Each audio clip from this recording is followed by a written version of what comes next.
trending pala ito nga chocolate. So nakita ko to sa social media or sa TikTok nung nagti-TikTok ako. Pero matagal na to nga trending, pero yung napagala ako sa shopping mall, binili ko na lang. Tapos yung presyo nito, yung price niya, so 9 something, so almost 400 din sa pesos. So medyo mahal siya at masakit talaga din sa bulsa. Pero kaya lang, nakita ko to, parang gusto kong bilihin, kaya binili ko na. Tara, tikman natin to.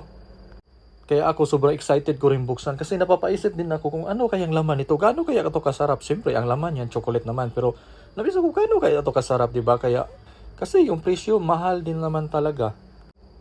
Ito na siya, oh. Ito yung balot niya, napakaganda yung pagkabalot niya. May mga gold siya, tapos may gold bar dyan sa gitna. Siguro kaya mahal to dahil dyan sa gold. Pero kung titignan mo naman talaga, mukhang mamahalin din siya. Tapos yung quality ng chocolate, parang ang ganda. Hindi talaga para maganda din yung quality talaga niya. Ganito naman siya buksan. Punitin mo lang yung gold bar niya. Ayan, ito na yung pinaka-excited. Tikman na natin. Siyempre, gustong gusto ko na rin matikman to. Kanina pa akong tikim eh. Tapos yung pagkain ko talaga, natikman ko. Sobrang sarap talaga siya. Sulit din talaga yung binabayad mo. Pero mahal din naman talaga. Pero sulit siya. Yung lasa niya, hindi lang siya parang chocolate siya na may gatas. Ganun naman talaga eh. Pero parang masarap siya. Yung sa bibig talaga, maalinamnam. Tapos hindi siya sobrang sweet. Yung mayroon siyang pagkamatamis na tama lang yung parang may matamis na may pagka-cream.